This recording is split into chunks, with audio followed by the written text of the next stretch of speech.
Welcome to this English learning journey. In this video, you will learn how English really works, from building clear sentences to understanding all English tenses. After watching this video, you will be able to speak with confidence, understand time in English, and express your thoughts naturally. Lesson 1. What is English? Hello, my friend. Before we talk about grammar, before we talk about tenses, before we even talk about sentences, I want you to relax. Yes, relax your shoulders, relax your face, and breathe. Because English is not a monster. English is not an exam paper. English is not a punishment. English is simply a tool. Just like a spoon helps you eat, English helps you communicate. That's it. No magic, no fear. And today, in this first lesson, I want to change the way you feel about English, because when your feeling changes, your learning becomes easy. Many beginners think English is something very big and very difficult. They think English is full of rules, mistakes, red marks, and shame. Maybe a teacher shouted at you, maybe classmates laughed, maybe you studied for years but still cannot speak. If that is you, let me tell you something important. The problem was never you. The problem was the way English was taught to you. English was treated like a science subject, but English is not science. English is a living language. People use it to talk, to joke, to fight, to love, to order food, and to tell stories. Babies do not learn English by grammar, and neither should you. Now let me ask you a very simple question. Why do you want to learn English?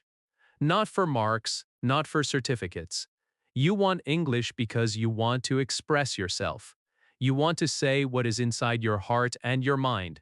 You want to talk to people. You want confidence. You want opportunities. And here is the good news. English is not judging you. English does not care about your past mistakes.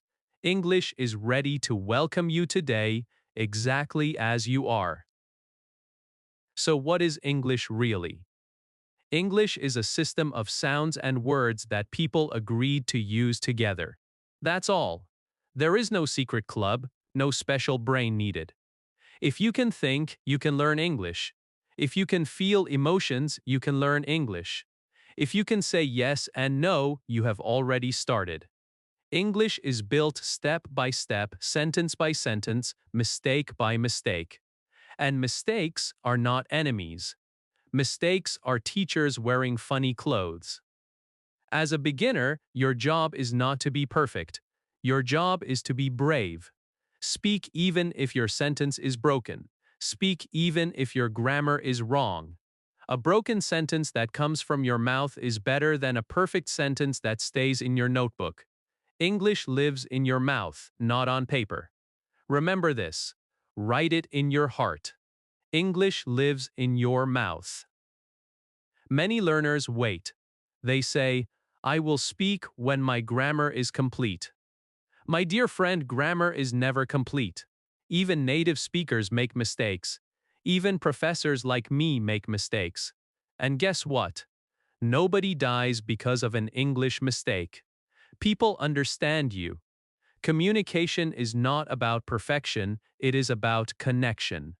If your message goes from your mind to another person's mind, English has done its job. Now let me tell you how we will learn English together in this series. We will not run, we will walk. We will not memorize long rules, we will understand small ideas. We will focus on sentences, because sentences are power. One sentence can ask for help. One sentence can change a job interview. One sentence can start a friendship. So we will build sentences slowly, happily, and confidently. Think of English like a friend. A friendly friend.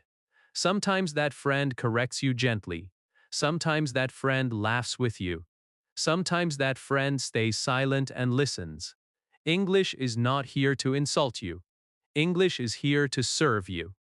When you stop fighting English and start using English, everything changes. I want you to promise me something today. Promise that you will not say, "My English is bad." Instead, say, "My English is growing." Because language grows, it is not downloaded. It grows with use. Every sentence you speak waters your English. Every mistake gives it sunlight. And slowly, day by day, your English becomes strong. Before we end this lesson, let me make one thing very clear. You do not need talent. You do not need a special accent. You do not need expensive courses. You only need consistency and courage. Speak daily. Think in simple English. Love small progress. And trust the process. In the next lesson, we will talk about words and sentences, and I will show you why sentences are more important than grammar books. So do not go anywhere. Stay with me. We are just starting this journey together. And I promise you one thing. If you stay till the end of this series, English will stop being your fear and start becoming your friend. Lesson 2. Words to sentences. Let us start with something very simple but very powerful. A word by itself is quiet. It has meaning, but it cannot travel far alone. The word water is just a word. The word help is just a word. The word hungry is just a word. But when you place words together, something magical happens. Meaning is born. Communication starts. Life enters the language. This is why sentences are more important than words. Words are bricks, but sentences are houses. Nobody lives inside bricks. People live inside houses. Many beginners collect words like coins. They memorize long lists. They write words again and again. But when they want to speak, their mind becomes empty. This happens because words alone do not teach you how to communicate. Your brain does not speak in single words. Your brain thinks in ideas. Sentences carry ideas.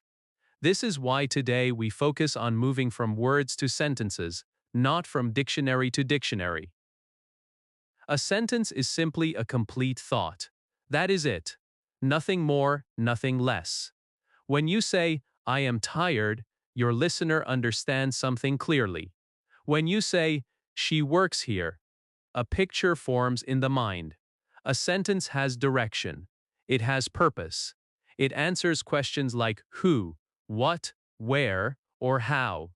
Even very short sentences can be complete and powerful. Stop. Listen. I agree. These are small sentences, but they do big work. Now here is something important that many teachers forget to tell beginners. A sentence does not need to be long to be correct. Long sentences are not advanced. Clear sentences are advanced. Beginners should love short sentences. Short sentences are strong. Short sentences are confident. When you speak in short sentences, people understand you easily, and you feel less pressure. Pressure kills confidence. Simple sentences build confidence. Let us look at how sentences are born. Take one word. I, alone. It is not enough. Add another word. I eat. Now something is happening. Add one more word. I eat rice. Now the sentence is alive. This is how English grows. Slowly, naturally, one word at a time. Do not jump, do not rush. English is not a race. English is a journey. Many beginners are afraid of making sentences because they think every sentence must follow many rules. This fear is unnecessary. In real life, people care about meaning, not perfection. If you say, "I eat rice every day," nobody checks your grammar book. They understand you. That is success. Communication first. Correction later. This order is very important. If you try to be correct before you communicate, you will stay silent. Another important thing you must understand is that sentences are used in real situations. You do not speak sentences for exams. You speak sentences for life. You speak when you are hungry. You speak when you are tired. You speak when you need help. So your practice should come from life. Look around you. What do you see? A chair, a phone, a door. Now make sentences. This is a chair. My phone is here. The door is open. This is real English. This is useful English. Your brain learns faster when sentences are connected to actions and emotions. When you say, I am happy, and you feel happy, the sentence stays longer in your memory. When you say, I am tired after a long day, the sentence becomes part of you. This is why we will always use real examples. Fake examples die quickly. Real examples stay. Let me share a small secret with you. Fluency does not come from knowing many words. Fluency comes from using a few words again and again in sentences. Native speakers repeat simple structures all the time. They do not think, they feel. They do not search for perfect words. They use available words. This is the habit you must build. Use what you know. Do not wait for what you do not know. If you forget a word, do not stop. Use another word. If your sentence feels broken, say it anyway. Broken sentences become strong sentences with practice. Silence teaches nothing. Speaking teaches everything. Every time you speak a sentence, your brain creates a path. The more you speak, the wider the path becomes. One day, speaking English will feel natural, just like your first language. So from today, stop chasing words. Start building sentences. Even one sentence a day is enough. Say it aloud. Hear your voice. Feel the language. English is not in books. English is in you. Lesson 3. Sentence Power. A sentence is not just a group of words. A sentence is action. A sentence can open doors, solve problems, and change how people see you. When you can make sentences, you are no longer silent. You are no longer invisible. You become part of the conversation. This is why sentence power is more important than knowing rules. Rules sit quietly in books. Sentences walk into the real world and do work for you. Many beginners feel small because they cannot speak long English. But long English is not powerful English. Clear English is powerful English. One clear sentence can do more than 10 confused sentences. Imagine you are in a shop and you say, I need help. That sentence is short, but it gives you support. Imagine you are in an office and you say, I understand. That sentence builds trust. Imagine you are tired and you say, I need rest. That sentence protects your health. This is sentence power. People often ask, how many sentences do I need to speak English? This question is wrong. You do not need many sentences. You need useful sentences. English is built on patterns that repeat again and again. I want, I need, I like, I am. With these simple patterns, you can say thousands of things. Change one word and the meaning changes. The structure stays. This is how fluency grows. Not by learning something new every day, but by using the same strong structures again and again. Sentence power also means control. When you can form sentences, you control the situation. You can ask questions. You can say no. You can explain yourself. Without sentences, other people speak for you. With sentences, you speak for yourself. Even broken sentences give you some control. Perfect silence gives you none.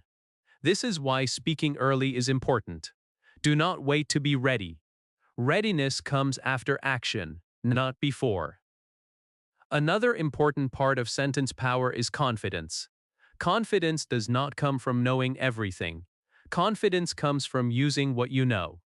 When you say a sentence and people understand you, your confidence grows. Your body relaxes. Your fear reduces. Your brain learns that English is safe. This emotional change is very important for beginners. Fear blocks learning. Confidence opens learning. Let us talk about thinking. When beginners think, they often think in their first language and then translate. Translation is slow and painful. Sentence power helps you stop translating. When you learn full sentences, your brain stores them as one unit. When you want to speak, the sentence comes out naturally. You do not build it word by word. This is how children learn. This is how fluent speakers think. Now let us be very honest. You will make mistakes. You will forget words. You will say the wrong tense. This is normal. Mistakes do not reduce your sentence power. Silence does. Every sentence you speak, even with mistakes, trains your brain. Every mistake shows you what to improve next. If you never speak, you never discover your weak points. So mistakes are not enemies. Mistakes are directions. Sentence power also grows when you speak sentences aloud. Reading silently is good, but speaking is better. Your mouth needs training. Your tongue needs practice. English sounds live in the mouth, not in the eyes. When you speak sentences daily, your pronunciation improves naturally. You do not need to chase accents. Clarity is enough. Understanding is the goal. One more important thing. Do not compare your sentence power with others. Everyone's journey is different. Some people started early.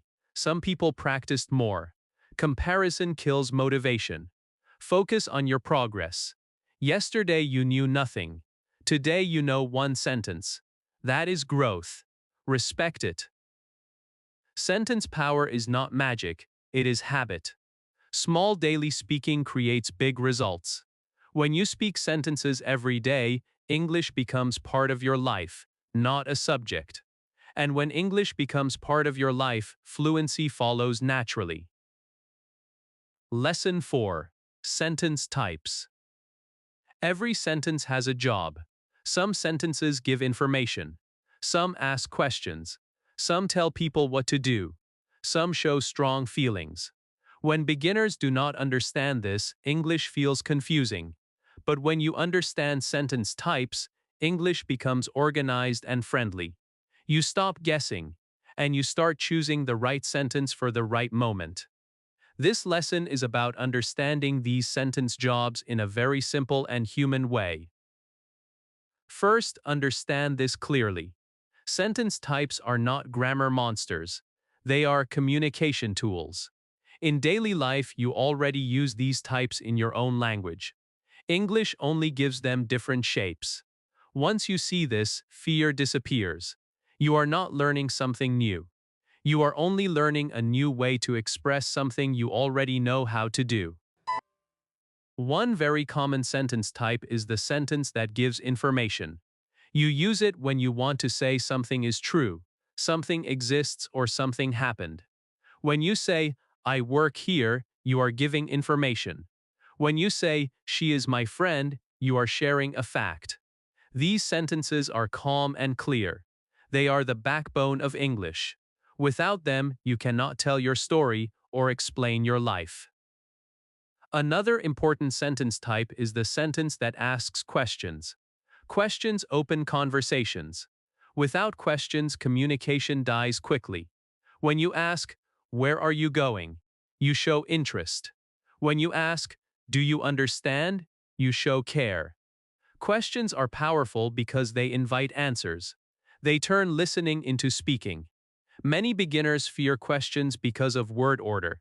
But remember this: meaning is more important than form. If your question is understood, it has done its job. Then we have sentences that tell people what to do. These are called command sentences. But do not let the name scare you. Commands are not always rude. Sit here. Please listen. Try again. These sentences are used every day at home, at work, and in classrooms. Tone makes the difference. A soft voice makes a command polite. A hard voice makes it strong. The sentence structure stays simple. Another sentence type is used to show strong feelings: happiness, anger, surprise, pain. These sentences carry emotion. When you say, "What a beautiful day, Atlee," or "Oh no," you are not giving information. You are showing how you feel. Emotional sentences make English sound human. Without them, English feels cold and robotic. Beginners should not ignore this type. Language without emotion is not real language. Many learners mix sentence types, and that is normal. Learning to separate them comes with time. Do not try to master everything in one day, just become aware. When you speak, ask yourself one simple question. What is my sentence trying to do? Give information? Ask something. Tell someone to do something? Show a feeling. This simple thinking brings clarity. Sentence types also help you listen better. When you hear a sentence, you can understand the intention. Is the speaker asking? Is the speaker informing? Is the speaker ordering? Is the speaker reacting emotionally? This awareness makes conversations easier and less stressful. Remember this important idea. English is not about rules first. English is about purpose first. Sentence types help you understand purpose. Once you understand purpose, grammar slowly falls into place. Do not rush. Do not overload your mind. Step by step, sentence by sentence, English becomes clear. Understanding sentence types is like learning traffic signals. Once you know them, you move safely and confidently. Without them, everything feels chaotic.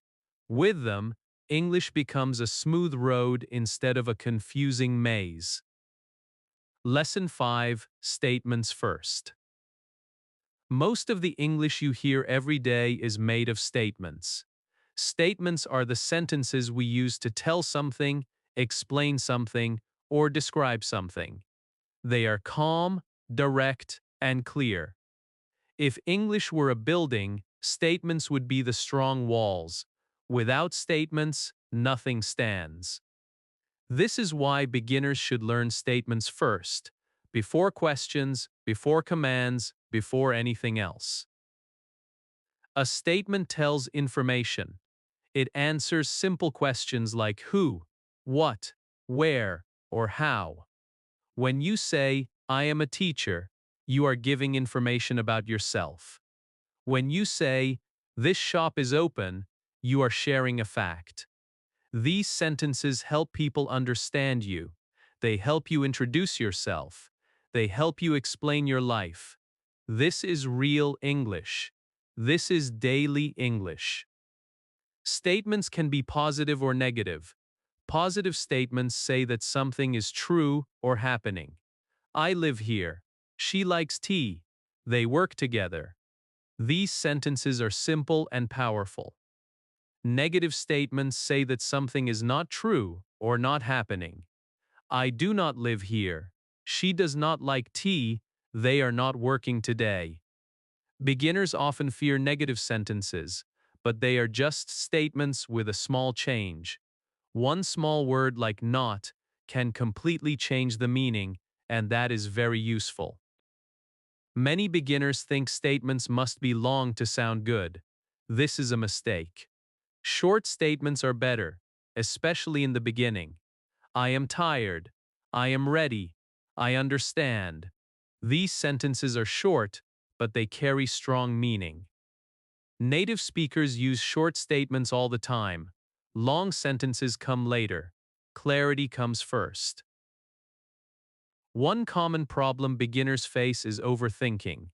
They think about tense, grammar, and structure all at the same time. This blocks speaking.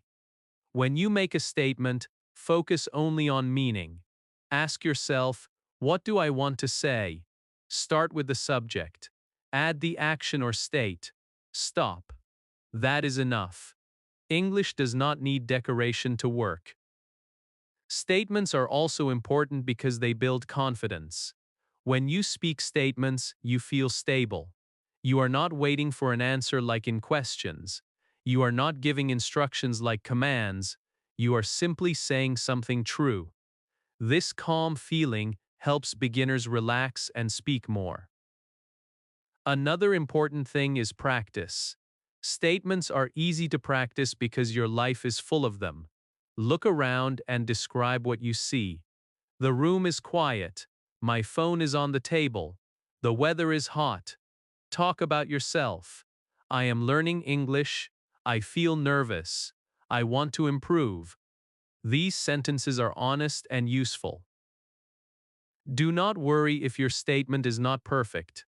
Perfect statements do not create fluency. Repeated statements do. Say the same sentence again on different days. Each time it becomes smoother. Your mouth learns. Your brain learns. Confidence grows silently. Statements are your foundation. When you master statements, other sentence types become easier. Questions grow from statements. Commands grow from statements.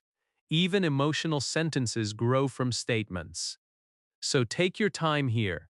Build strong walls. English will stand firmly on them. Lesson 6.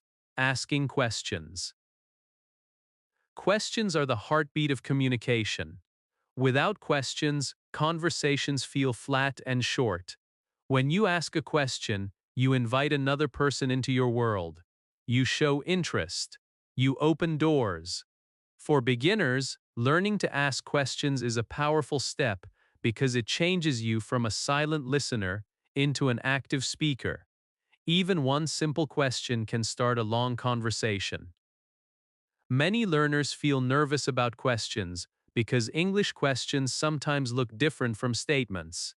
But do not let this scare you. The purpose of a question is very simple. You want information. You want clarity. You want connection. When you remember the purpose, the structure becomes easier. People understand intention before they judge grammar. There are two very common kinds of questions in English. The first kind expects a yes or no answer. These questions are short and practical. Do you work here? Are you ready? Is this your bag? These questions help you survive daily situations. Shops, offices, travel, and classrooms all depend on these simple questions. Even if your pronunciation is not perfect, people understand you because the meaning is clear. The second kind of question asks for specific information. These questions often begin with words like what, where, when, why, who, and how. When you ask, "Where do you live?" you are asking for a place. When you ask, "Why are you late?" you are asking for a reason. These questions help you learn more about people and situations. They also help you sound natural and involved in conversations. Beginners often worry about word order in questions. They think one small mistake will ruin everything. This fear is unnecessary. In real life, communication is flexible. If your question is understandable, it works. A slightly wrong question is better than no question. Silence teaches nothing. Speaking teaches everything. Questions also help you learn English faster. When you ask questions, you hear answers. When you hear answers, you learn new words and structures naturally. Conversation becomes your teacher. This is why curious learners improve faster. Curiosity pushes you forward. Another important point is tone. The same question can sound polite or rude depending on your voice. A soft tone sounds friendly. A hard tone sounds aggressive. Beginners should focus on sounding kind, not perfect. A smile can fix many grammar mistakes. Practice questions daily. Ask simple questions about your surroundings. What time is it? Where is the bus stop?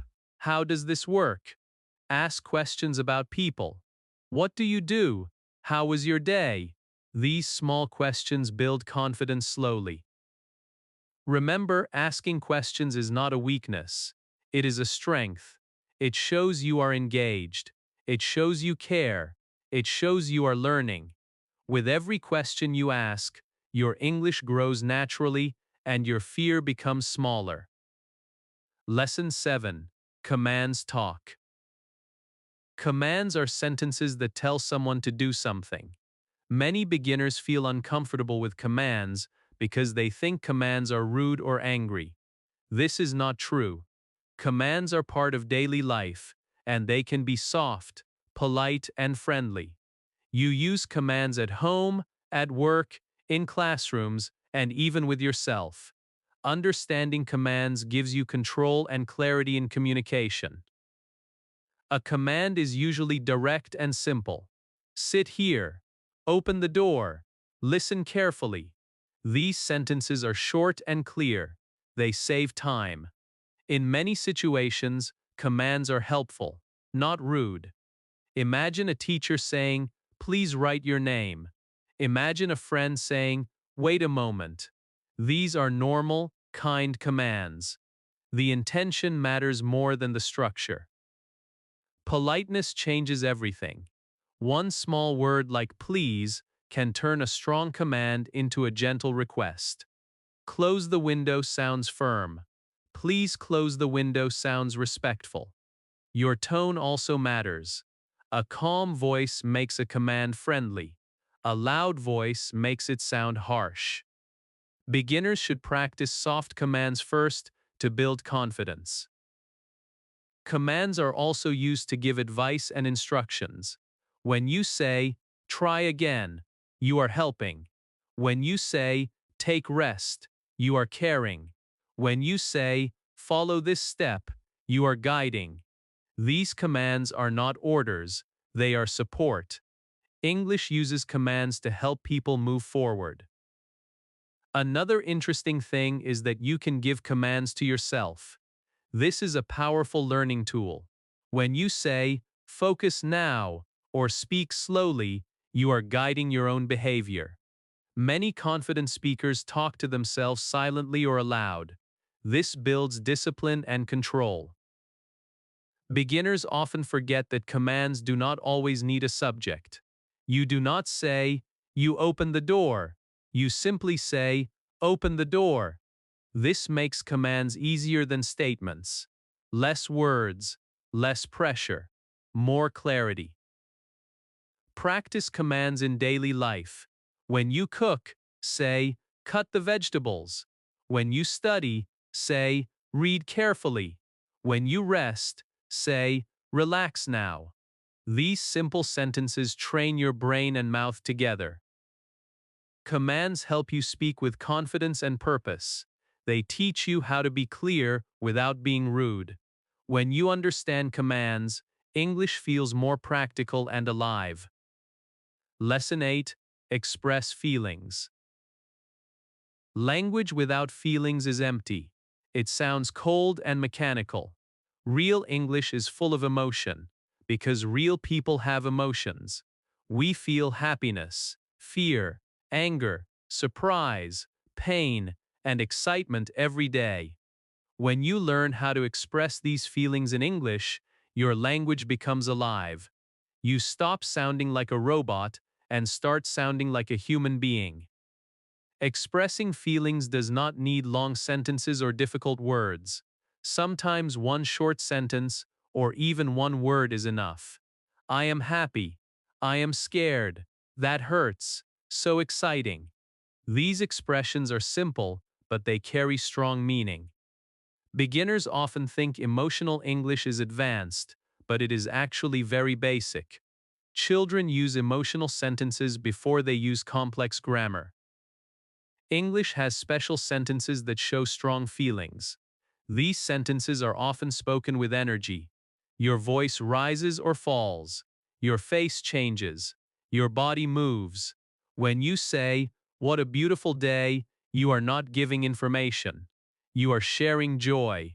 When you say, "Oh no," you are reacting to a problem. These emotional sentences connect people instantly. Many learners feel shy about expressing feelings in English. They fear sounding silly. but emotion is what makes language natural.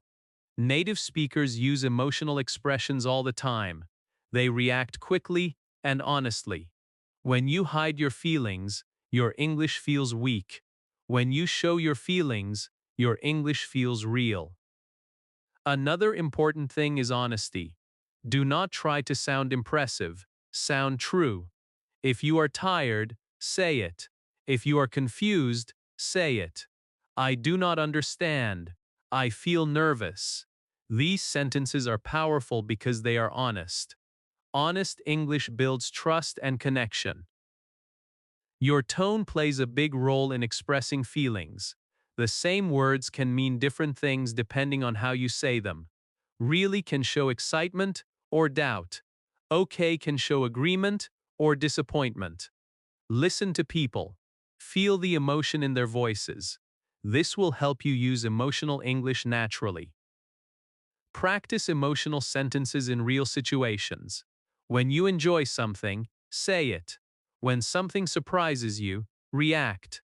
When something upsets you, express it politely. Do not wait for perfect grammar. Emotion does not wait, it comes naturally. When you allow yourself to feel in English, learning becomes easier and faster. Your brain remembers emotional sentences better. Your confidence grows.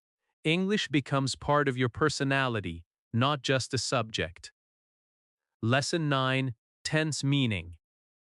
Before learning any tense, you must understand one very important idea. Tense is not grammar first. Tense is time first. Many beginners feel afraid of tenses because they see many rules and many forms. But all tenses come from one simple human need. We want to talk about time. We want to talk about what is happening now, what happened before, and what will happen later. That is all. When you understand time, tense becomes friendly instead of frightening. Think about your life. You wake up, you eat, you work, you rest. Some things are happening right now. Some things already finished. Some things are planned for the future. In your own language, you talk about time easily without thinking about grammar. English does the same thing, but with different shapes. Tenses are just different ways to show time in English.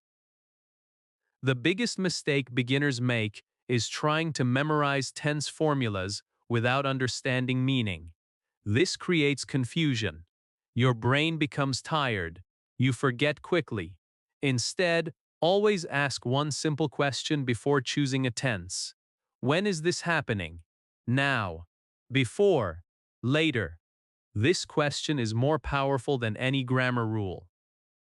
English has three main time areas.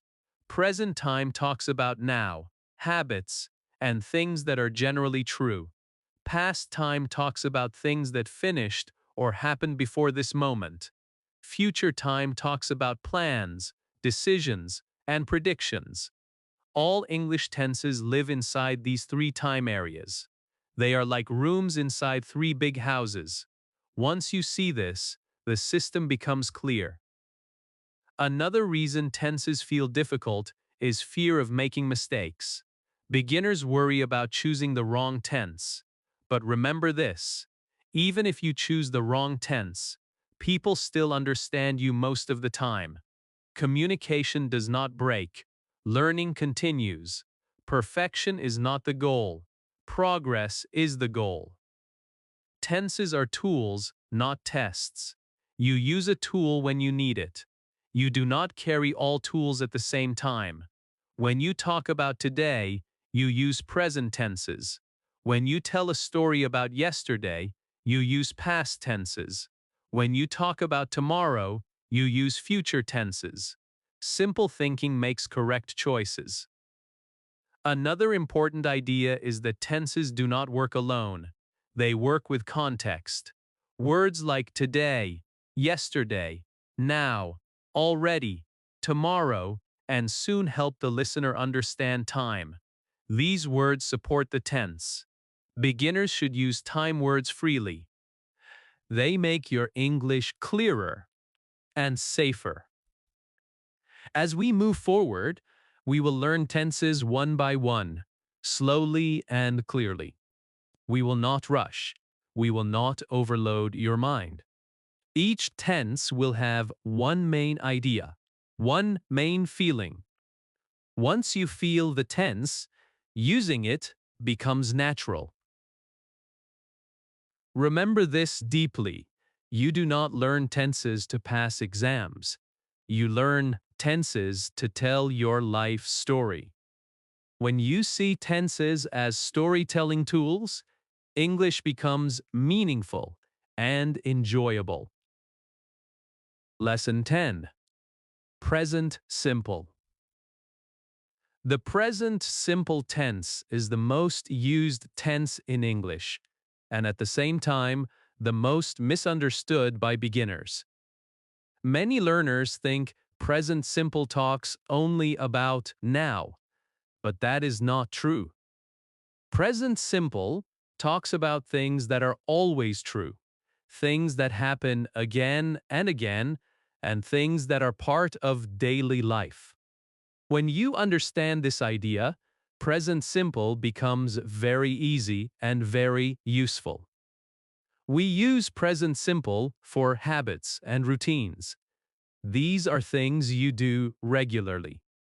When you say, I wake up early, you are not talking about today only. You are talking about your normal life.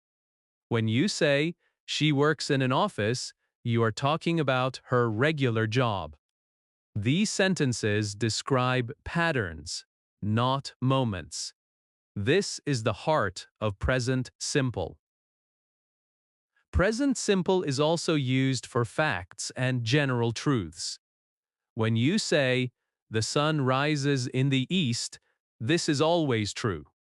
When you say, water boils at high temperature, this is a fact. These sentences do not change with time. Present simple gives stability. It tells the listener, this is how things are. Another very important use of present simple is talking about feelings, likes, and thoughts. I like tea. He knows the answer. They believe in hard work. These are not actions happening right now. They are states. They live in the mind and heart. This is why present simple is perfect for them.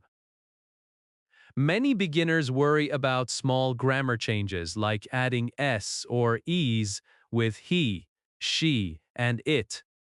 Do not let this stop you from speaking. Yes, it is good to learn it slowly, but meaning comes first. If you say, she work here, people still understand you. With practice, the small details fix themselves. Negative sentences in present simple are also very useful. I do not like noise. He does not eat meat.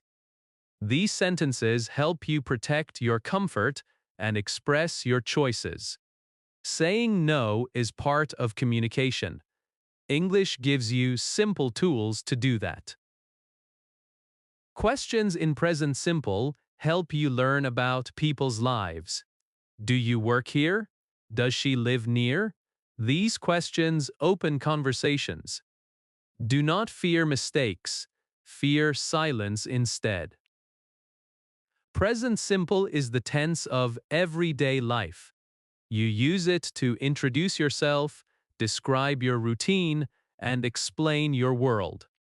When you master this tense, English starts to feel familiar, like something you already know, not something new and scary. Lesson 11. Present continuous. Present continuous is the tense of now. It talks about actions that are happening at this very moment, or around this moment. When you use present continuous, you are showing movement, change, and action in progress. This tense makes English feel alive because it captures life as it happens. When you say, I am speaking English, you are not talking about yesterday or tomorrow. You are talking about now. When you say, she is cooking, you can almost see the action. This is the power of present continuous. It paints a picture. It puts the listener inside the moment. Present continuous is formed with a helping verb and an action verb, but do not focus on the formula. Focus on the feeling. The feeling is movement. Something is not finished yet. It is happening. When you feel this idea, using the tense becomes natural. This tense is very useful for daily conversations. When someone asks, "What are you doing?" they are asking for present continuous. I am studying. I am waiting. I am watching a video. These sentences are common and practical. You hear them everywhere. Present continuous is also used for temporary situations. When you say, "I am living here these days," you mean, this is not permanent. It may change. This is different from present simple, which talks about permanent or regular things. Understanding this difference helps you choose the right tense without fear. Another interesting use of present continuous is talking about future plans that are already decided. When you say, "I am meeting my friend tomorrow," the action is in the future, but the plan is clear now. English likes flexibility. Time is not always strict. Context helps the listener understand. Beginners often mix present simple and present continuous, and that is normal. Do not worry. Practice is the cure. Ask yourself one question. Is this a habit, or is it happening now? This simple question guides you. Speak present continuous while you act. When you walk, say, "I am walking." When you eat, say, "I am eating." This connects language with action. Your brain learns faster when your body is involved. Present continuous helps you describe life as it moves. When you use it confidently, English stops feeling frozen and starts flowing naturally. Lesson 12. Present perfect. Present perfect is one of the most confusing tenses for beginners, not because it is difficult, but because it is often explained in a complicated way. In reality, present perfect is very simple. It connects the past to the present. It talks about something that happened before, but still matters now. That is the heart of this tense. When you say, "I have finished my work," the action happened in the past, but the result is important now. The work is done. You are free. When you say, "She has eaten," it means she ate before this moment and she is not hungry now. Present perfect focuses on the result, not the time. One important thing to remember is this. Present perfect does not care about exact time. It does not answer questions like, "When exactly?" It answers questions like, "Have you ever?" or "Have you done it yet?" When you say, "I have visited Lahore," you are sharing an experience. The exact date is not important. The experience is important. Present perfect is often used to talk about life experiences. "I have seen that movie," "They have traveled abroad." These sentences tell the listener that something is part of your life story. This makes conversations deeper and more interesting. Another common use of present perfect is talking about actions that started in the past and continue until now. "I have lived here for 5 years. She has worked here since 2020. These sentences show a journey from past to present. Words like "for" and "since" help the listener understand duration. Beginners often mix present perfect with past simple. This is normal. The key difference is simple. Past simple talks about finished actions with a clear time. Present perfect talks about connection and result. If the time is important, use past simple. If the result is important, use present perfect. Do not be afraid of this tense. Native speakers use it naturally, not perfectly. Focus on meaning. Practice with real examples from your life. Present perfect helps you talk about experience, progress, and achievement. It gives depth to your English and helps you sound confident and natural. Lesson 13. Past simple. Past simple is the tense of finished stories. It talks about actions that happened before now and are already complete. When you use past simple, you are looking back. You are telling someone what happened yesterday, last week, last year, or even many years ago. This tense is very important because people love stories, and stories live in the past. When you say, I woke up early, the action is finished. When you say, she called me last night, the action is finished. Past simple is clear and direct. It tells the listener that the event is over. There is no connection to now. The past stays in the past. Past simple is often used with time words. Yesterday, last night, last week, 2 years ago.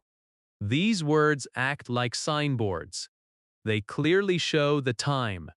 When you see these words, past simple usually follows. This makes choosing the tense easier for beginners.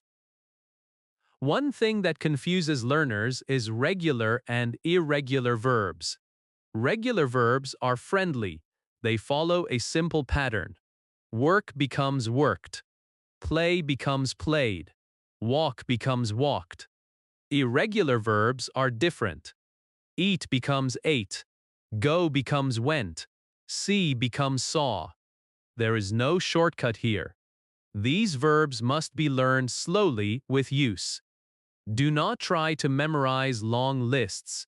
Learn them through sentences and stories.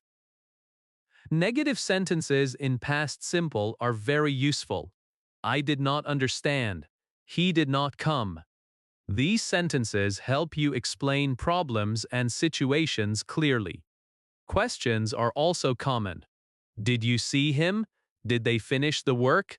These questions open conversations about past events. Many beginners fear past simple because of verb changes.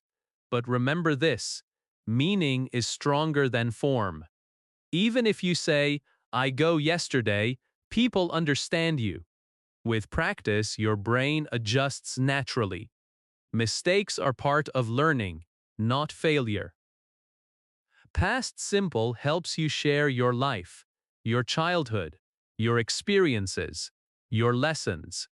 When you use it confidently, English becomes a storytelling tool, not just a language. Lesson 14. Past continuous. Past continuous is the tense that shows action in the middle of the past.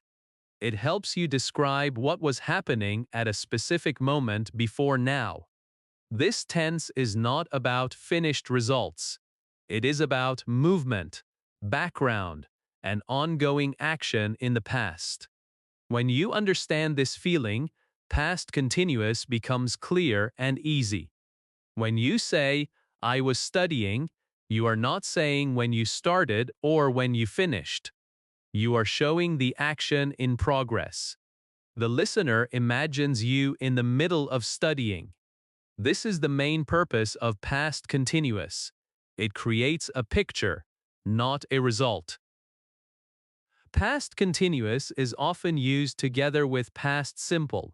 One action was happening, and another action interrupted it. I was sleeping when the phone rang. The sleeping was ongoing. The phone ringing happened suddenly. This combination is very common in storytelling. It helps listeners imagine scenes clearly. Another use of past continuous is to describe the background of a situation. People were talking. Children were playing. The rain was falling. These sentences set the scene. They prepare the listener for the main action. This makes stories richer and more natural. Beginners sometimes confuse past continuous with past simple. The difference is simple. Past simple shows completed actions. Past continuous shows actions in progress. Ask yourself one question. Was the action finished, or was it happening at that time? This question guides you. Do not worry about making long sentences. Past continuous works well in short sentences too. I was waiting. She was driving. Clear and useful. Practice past continuous by thinking about past moments. Imagine yesterday evening. What were you doing at 7 p.m.? Say it. Connect language with memory. This strengthens learning. Past continuous adds life and movement to your English. It helps you tell stories in a natural and engaging way. Lesson 15. Past perfect. Past perfect is a tense that many beginners fear before they even understand it. This fear usually comes from bad explanations, not from the tense itself. In reality, past perfect is calm, logical, and very useful. It does not talk about complicated grammar. It talks about order. It answers one simple question. Which action happened first in the past? Once you understand this idea, past perfect becomes clear. Past perfect is used when you are talking about two past actions, and you want to show that one action happened before the other. Both actions are in the past, but one is older. Past simple tells us something happened. Past perfect tells us it happened even earlier. That is the whole secret. There is no mystery here. Let us look at a simple example from real life. Imagine this sentence. I reached the station, but the train left. This sentence is understandable, but the order is not very clear. Now listen to this. I reached the station, but the train had left. Suddenly, everything becomes clear. The train left first. Then you reached the station. Past perfect helps the listener see the timeline clearly. This tense is very helpful in storytelling. When people tell stories, they often move back and forth in time. Without past perfect, stories become confusing. With past perfect, stories become smooth and clear. When you say, she was nervous because she had never spoken on stage before, the listener understands the reason easily. Her fear comes from something earlier in her life. Past perfect is also useful for explaining reasons. When something happened, and you want to explain why it happened, past perfect often appears. He missed the bus because he had woken up late. First, he woke up late. Then he missed the bus. The order matters. Past perfect protects meaning. Many beginners ask, do I need to use past perfect all the time? The answer is no. Past perfect is not used for every past sentence. It is used only when there is a need to show an earlier past. If the order is already clear, from time words like yesterday, last night, or 2 hours ago, you often do not need past perfect. English prefers simplicity. Use past perfect only when it helps clarity. Another important thing beginners should understand is this. Past perfect is not about distance. It is about relationship between events. Both events can be close in time or far apart. The tense depends on which one came first, not how long ago it was. This understanding removes confusion. Let us talk about mistakes. Many learners avoid past perfect because they fear making errors. But avoiding a tense stops growth. Even if you make a mistake, communication still happens. For example, if you say, I reached the station after the train left, people understand you. But when you learn past perfect, your English becomes clearer and more confident. Improvement is not about survival English, it is about expressive English. Past perfect is also used to talk about unreal or imagined past situations, especially with feelings like regret. I wish I had studied harder. This sentence shows reflection. It shows thinking about a past that cannot be changed. This use gives emotional depth to your English. It helps you express thoughts, not just actions. Beginners should practice past perfect with simple life examples. Think about your day. What happened first? What happened later? Say it aloud. I was tired because I had worked all day. I was happy because I had finished my task. Connecting tense with emotion helps memory. One more important point is confidence. You do not need to speak past perfect fast. You do not need to use it in every sentence. Use it slowly. Use it when it helps. Fluency does not come from using all tenses. Fluency comes from choosing the right tense when needed. Past perfect gives structure to your past. It helps you organize memories and experiences clearly. When you master this tense, your storytelling improves. Your explanations improve. Your English sounds thoughtful and mature, even with simple words. Remember this deeply. Grammar is not a prison. Grammar is a map. Past perfect is just one road on that map. You use it when you need to show direction. When you stop fearing the tense and start understanding its purpose, English becomes peaceful and logical instead of stressful and confusing. Past perfect is not advanced English. It is clear English, and clear English is always powerful. Lesson 15. Past perfect. Past perfect is often called a difficult tense, but this reputation is unfair. The truth is very simple. Past perfect is not about complex grammar. It is about understanding sequence. It answers one clear question in your mind. Which action happened first in the past? That is all.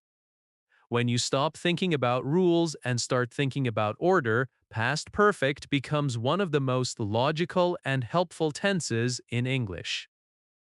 Imagine your life as a line of events. Some things happen, then other things happen after them. When you talk about only one past action, past simple is enough. I ate dinner. She went home. But when you talk about two past actions and the order is important, English needs a way to show that order clearly. This is where past perfect steps in. It politely says, "This happened earlier than that." Think about this situation. You arrive at a cinema, but the movie is already over. If you say, I arrived late, the movie ended. The listener understands something, but the order is not perfectly clear. Now listen to this. I arrived late. The movie had ended. Instantly, the picture becomes clear. The movie ended first. Then you arrived. Past perfect removes confusion and adds clarity. Past perfect is very common in real storytelling. People do not tell stories in straight lines, they jump back and explain reasons, memories, and background. For example, he was nervous because he had never spoken English before. The nervousness happened at one time, but the lack of experience happened earlier in life. Past perfect helps you explain why something happened. Another very important use of past perfect is showing cause and effect in the past. When one past action causes another past action, past perfect often appears. She was tired because she had worked all day. The working came first, the tiredness came later. This tense helps the listener understand cause without asking questions. Many beginners avoid past perfect because they think they must use it every time they talk about the past. This is not true. Past perfect is not a replacement for past simple, it is a helper. If the order of events is already clear, you do not need it. For example, I woke up, brushed my teeth, and left the house. The order is clear. No past perfect is needed. English prefers simplicity whenever possible. Another confusion beginners face is thinking past perfect means very old past. This is wrong. Past perfect does not care how long ago something happened, it cares only about which action came first. Two events can happen 5 minutes apart, and past perfect can still be used, or they can happen 5 years apart. Time distance does not matter. Order matters. Let us talk about feelings and reflection. Past perfect is often used when we think about regrets or wishes. I wish I had studied English earlier. This sentence does not talk about facts only. It talks about emotions. It shows regret. It shows reflection. This use of past perfect adds emotional depth to your English and allows you to express thoughts that are very human. Beginners often worry about forming the tense correctly. They worry about verb forms and mistakes. But remember this important truth. Even if you make a small mistake, communication still happens. If you say, I was tired because I worked all day, people understand you. When you learn past perfect, you simply make your English clearer and richer. Learning grammar is about improvement, not survival. The best way to practice past perfect is through real-life thinking. Think about your own experiences. Think about moments when something happened because of something earlier. Say sentences like, I was happy because I had passed the exam. I was sad because I had lost my phone. These sentences connect grammar with memory and emotion, and that makes learning strong. Another powerful practice is storytelling. Tell a small story from your life. Start with what happened. Then go back and explain something earlier. This natural movement invites past perfect automatically. When grammar grows from meaning, it stays longer in your mind. It is also important to understand that fluent speakers do not think, now I will use past perfect. They think about meaning. Grammar follows meaning. As a beginner, you should train your mind the same way. Think about what you want to say. Ask yourself which action happened first. Let the tense follow naturally. Past perfect is not a sign of advanced English, it is a sign of clear English. When you use it correctly, even with simple words, your English sounds organized and confident. You sound like someone who knows how to tell a story clearly. Do not rush this tense. Do not fear it. Use it slowly. Use it when needed. With time and practice, past perfect will stop feeling like a rule and start feeling like a natural way to explain your life and experiences.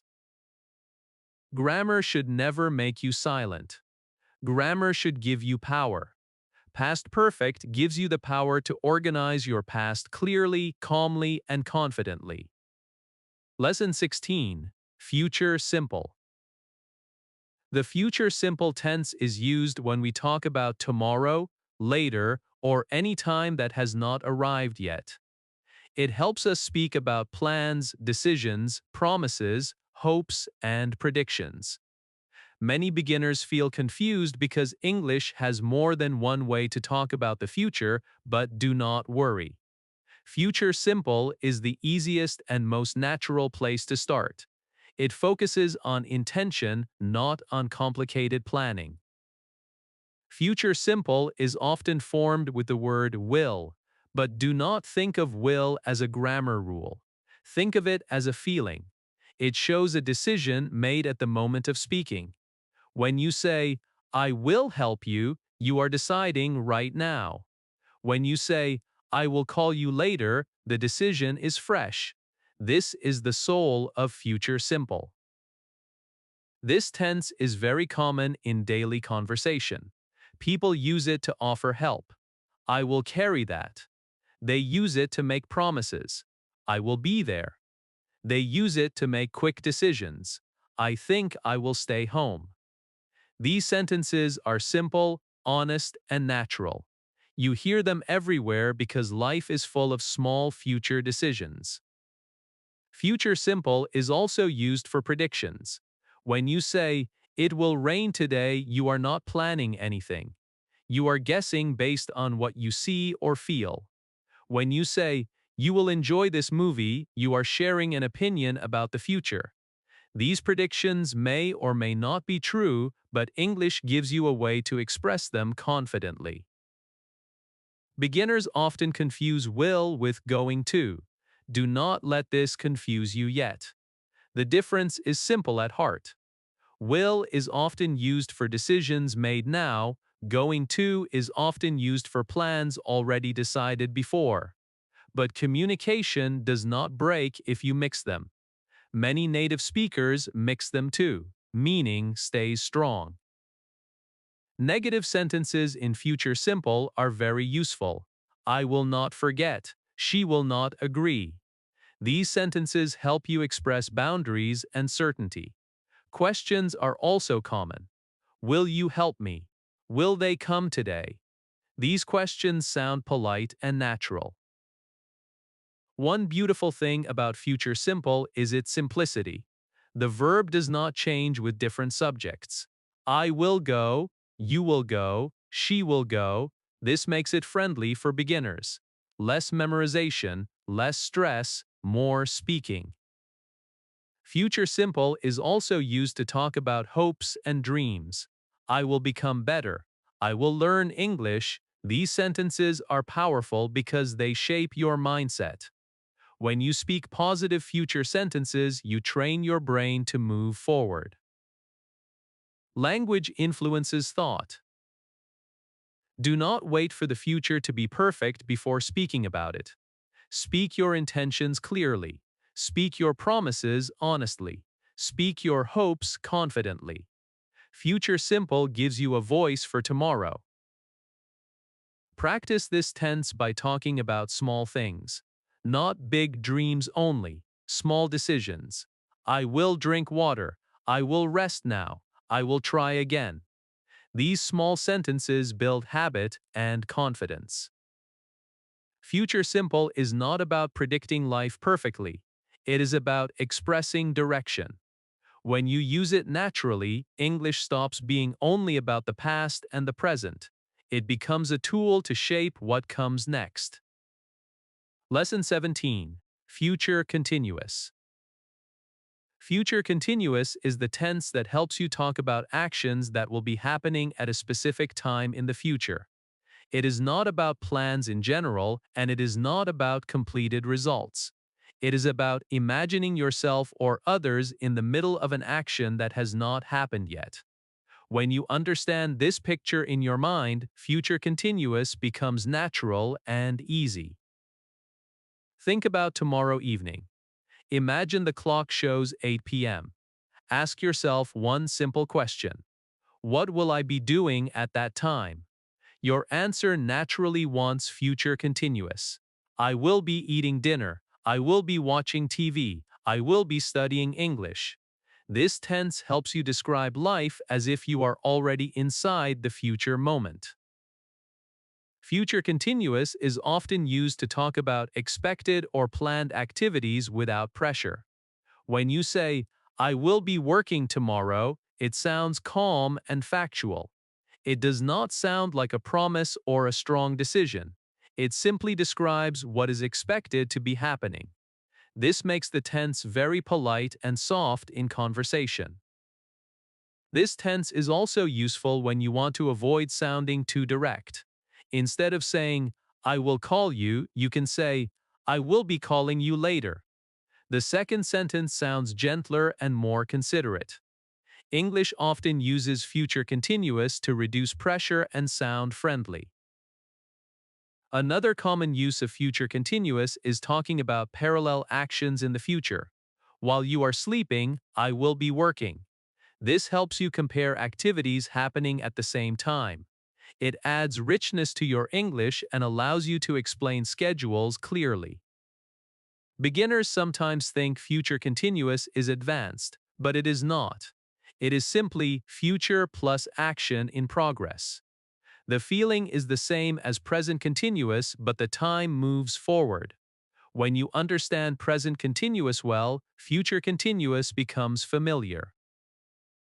Do not worry about using this tense perfectly. Focus on the idea of being in the middle of a future action. Let grammar follow meaning. Even native speakers choose this tense because it feels natural, not because they think about rules. Practice future continuous by imagining daily routines in the future. Tomorrow morning, next weekend, next year. Say what will be happening at those times. This mental exercise strengthens fluency. Future continuous helps you speak about the future smoothly and confidently. It allows you to describe tomorrow as if you are already there. When you use this tense, your English sounds relaxed, natural, and thoughtful. Lesson 18. Future Perfect. Future Perfect is one of those tenses that sounds frightening just because of its name. The word perfect makes beginners think it must be difficult or advanced. But in reality, future perfect is very logical and very human. It is simply used to talk about an action that will be finished before a certain time in the future. That is all. When you understand this idea of completion before a future point, the tense becomes clear and useful. Think about the future like a road. On that road, there is a point you are looking at. It could be tomorrow evening, next week, or next year. Future perfect helps you say what will already be finished by that point. For example, I will have finished my work by 6 p.m. The focus is not on working, the focus is on the completion of work before 6 p.m. This tense is about looking forward and looking back at the same time. Future perfect is often used when we talk about goals, deadlines, and expectations. When someone says she will have completed the course by June, they are talking about a clear result in the future. The course is not finished now, but the speaker is confident it will be finished before June arrives. This makes future perfect very useful in professional and academic English. Another common use of future perfect is prediction based on logic.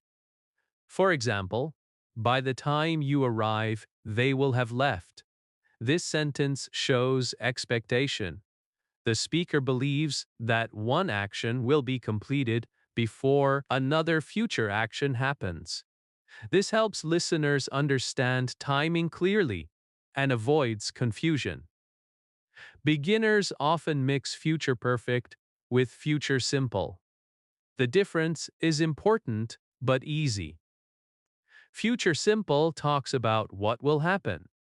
Future perfect talks about what will be finished. I will write the report focuses on the action. I will have written the report by tomorrow focuses on completion. This difference gives you control over meaning. Future perfect is also very useful in planning and responsibility. When you say, I will have prepared everything before the meeting, you sound organized and reliable. This tense helps you express seriousness and commitment without sounding aggressive. It shows foresight. Many learners worry about forming this tense correctly. They worry about verb forms and structure. But remember, grammar follows meaning. If you understand the idea of completion before a future time, your brain naturally finds the structure with practice. Even if you make a small mistake, communication still happens. One important thing to understand is that future perfect is not used often in casual daily talk, but when it is used, it adds clarity and maturity. Native speakers use it when they need precision. As a beginner, you do not need to force it into every sentence. Use it when the situation needs it. To practice future perfect, think about your goals. Think about your plans. Say sentences like, I will have improved my English by the end of this year. I will have finished my homework before dinner. Connecting grammar with real life makes learning stronger and more meaningful. Future perfect helps you speak about success, preparation, and achievement. It allows you to imagine the future clearly and confidently. When you understand this tense, English gives you a way to talk about not just what will happen, but what will be completed. That is powerful. Lesson 19, Tense Comparison. By now you have walked a long road in English. You have learned how sentences work, how meaning comes before rules, and how different tenses help you talk about time. This lesson is not about learning a new tense. This lesson is about understanding how all tenses work together. This is where confusion turns into clarity. This is where English stops feeling like many separate pieces and starts feeling like one complete system. Many beginners struggle not because they do not know tenses, but because they do not know when to use which tense. They know forms, but they freeze while speaking. This happens when grammar lives in the head, not in understanding. So in this lesson, we will compare tenses in a human way, not in a textbook way. We will focus on meaning, feeling, and situation. Let us start with the biggest idea. Tenses are about perspective, not difficulty. English does not choose tenses randomly. It chooses them based on how the speaker sees the action. Is it a habit? Is it happening now? Is it finished? Is it connected to now? Is it planned? Is it expected to be completed? When you ask these questions, the correct tense comes naturally. Let us compare present simple and present continuous, because beginners confuse these the most. Present simple talks about things that are always true, regular, or permanent. I work here. She lives nearby. These sentences describe life patterns. Present continuous talks about things happening now or temporarily. I am working now. She is living here these days. The key difference is habit versus moment. Ask yourself, is this my normal life, or is this happening right now? The answer decides the tense. Now let us compare present simple and present perfect. Present simple talks about facts and routines. I eat breakfast at home. Present perfect talks about experience and results. I have eaten breakfast. The first sentence talks about habit. The second talks about completion and result. Present perfect often answers questions like, have you done it? Or, is it finished? This tense connects the past to now. Present simple does not. Many learners confuse past simple and present perfect. This confusion is very common. Past simple talks about finished actions with a clear time. I met him yesterday. She called last night. Present perfect does not care about exact time. I have met him. She has called. The focus is not when, but experience or result.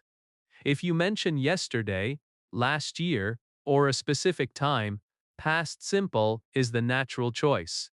If the time is not important, present perfect is usually better. Now let us move to the past. Past simple and past continuous work together beautifully. Past simple talks about completed actions. I cooked dinner.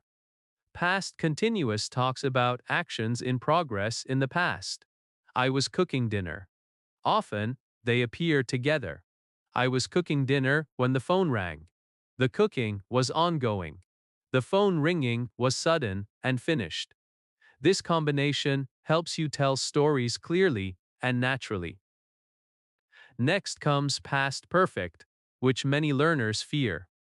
Past perfect is not about being advanced, it is about clarity.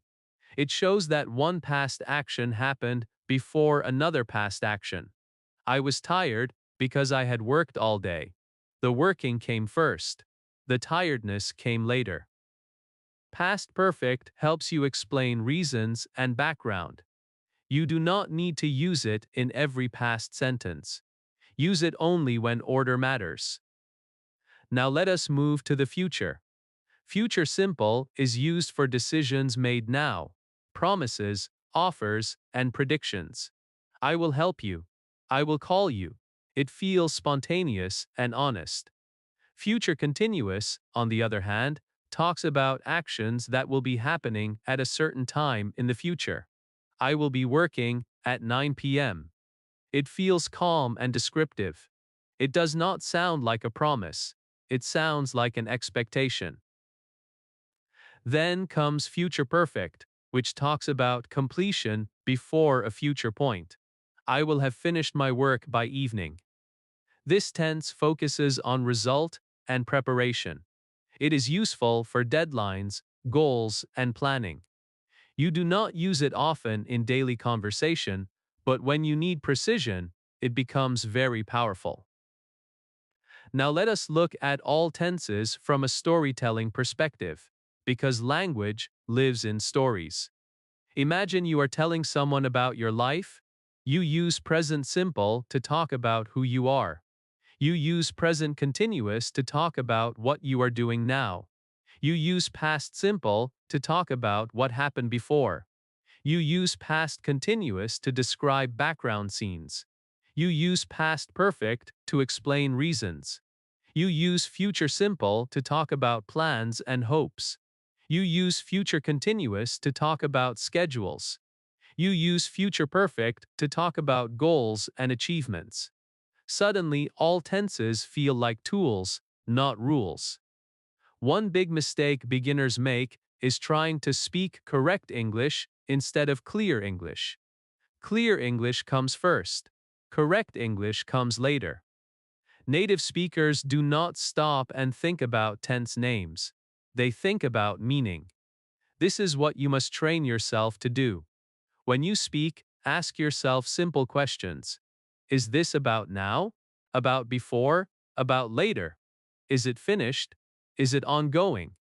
These questions are more useful than grammar charts. Another important truth is this: English allows flexibility. Sometimes more than one tense is possible, and both are correct, but they give slightly different meanings. For example, I live here and I am living here can both be correct, depending on meaning. The first sounds permanent. The second sounds temporary. English gives you choices. Understanding these choices gives you confidence. Do not try to memorize tense tables again and again. That is not how fluency is built. Fluency is built by using tenses in real situations. Talk about your day. Talk about your past. Talk about your plans. Make mistakes. Notice them. Improve slowly. This natural process works better than any shortcut. Many learners ask, when will I stop thinking about tenses? The answer is simple. You stop thinking about tenses when you stop fearing them. Fear keeps grammar in your head. Confidence moves grammar into your speech. The more you speak, the less you think. One day, you will choose the right tense without knowing why. That is fluency. Remember something very important. No tense is useless. Every tense exists because humans needed it to express something clearly. English did not invent tenses to torture learners, it invented tenses to express life accurately. When you respect this idea, grammar becomes meaningful. Now let us talk about comparison in a practical way. If you are unsure which tense to use, choose the simplest one that communicates your meaning. Simple tenses are not weak, they are strong. Complex tenses are tools, not decorations. Use them when they help clarity. English is not a puzzle you must solve. English is a mirror of how humans think about time. When you understand this, everything becomes easier. You stop asking, which tense is correct, and start asking, what do I want to say? That shift changes everything. At this stage, you already know enough grammar to communicate well. What you need now is trust. Trust your understanding. Trust your experience. Trust your voice. Tenses are now your helpers, not your enemies. This lesson is not the end of learning. It is the point where learning becomes lighter.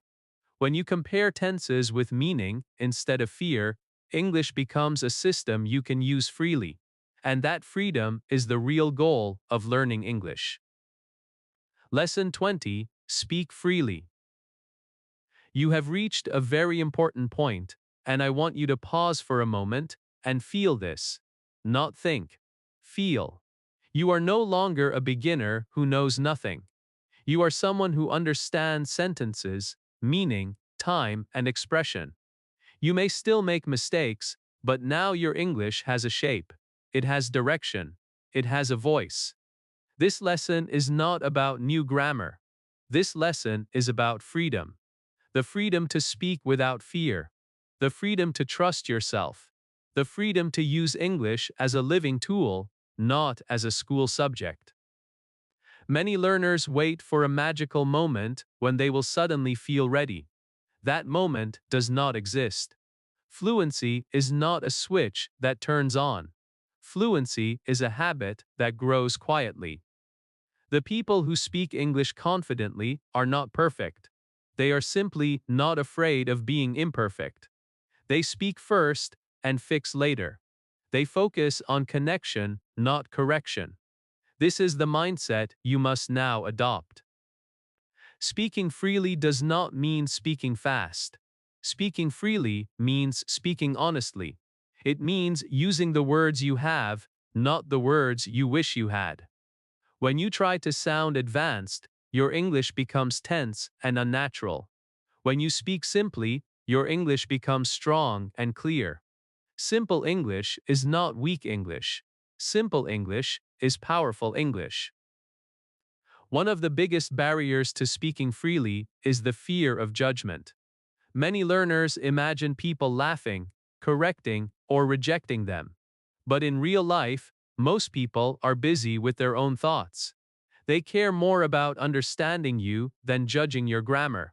And even if someone judges you, that judgment cannot stop your growth. Silence can. Another important truth is this: you do not need to translate in your head anymore. Translation slows you down and steals confidence. Instead of translating, describe. If you cannot find the exact word, explain it with simple words. Native speakers do this too. Communication is flexible. It is creative. It is forgiving. Speaking freely also means allowing pauses. You do not need to fill every second with words. Pauses are natural. Pauses show thinking. Pauses give your brain time. A calm pause is better than a rushed sentence. When you slow down, your English becomes clearer. Now let us talk about mistakes again, because this topic never gets old. Mistakes are signs of growth. If you are not making mistakes, you are not pushing yourself. Children make thousands of mistakes while learning their first language, and nobody tells them to stop. They are praised for trying. You deserve the same kindness. Another important part of speaking freely is consistency. Speaking once a week is not enough. Speaking once a day, even for 5 minutes, changes everything. Talk to yourself. Talk to objects. Talk to mirrors. Talk while walking. Talk while cooking. These moments build comfort. Comfort builds confidence. Do not wait for perfect situations. Speak in imperfect situations. Speak when you are tired. Speak when you are nervous. Speak when your English feels weak. These are the moments that build strength. Confidence does not come from comfort. Confidence comes from survival. You must also stop comparing your English journey with others. Comparison creates pressure, and pressure kills progress. Some people started earlier. Some people practiced more. Some people had better opportunities. None of that matters. Your only competition is yesterday's version of you. Speaking freely also means choosing your own style. You do not need to sound like anyone else. Your accent is not a problem. Your background is not a problem.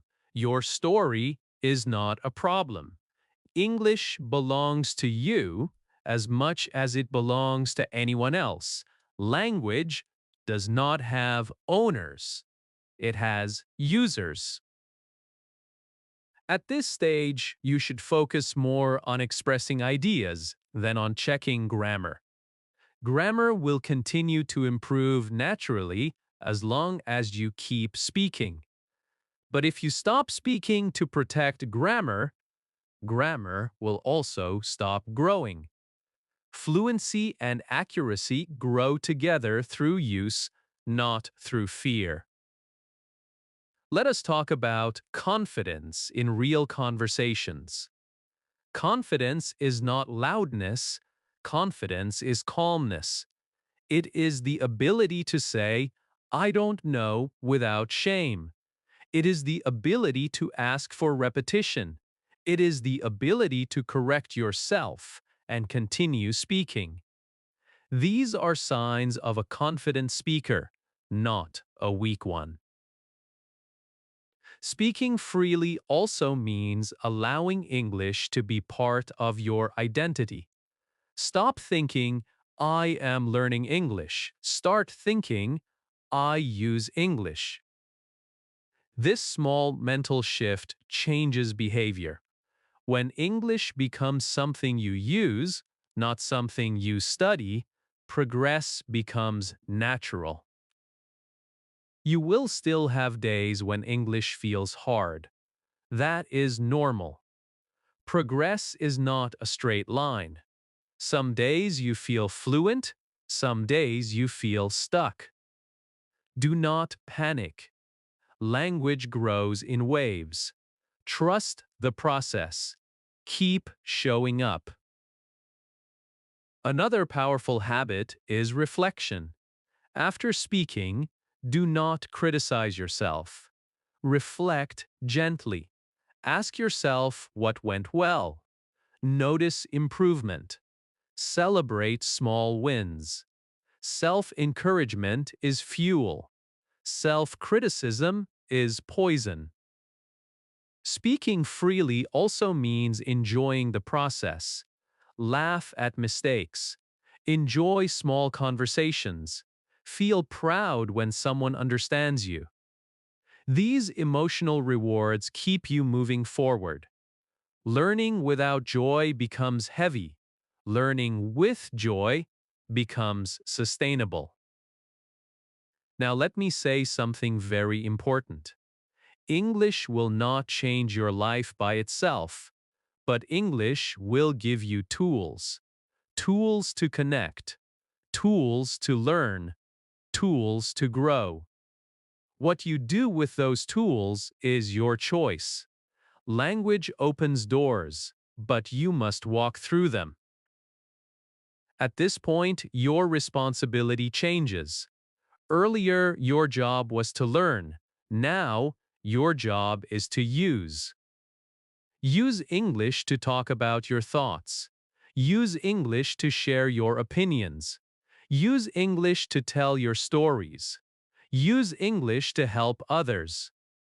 When language serves purpose, it becomes strong.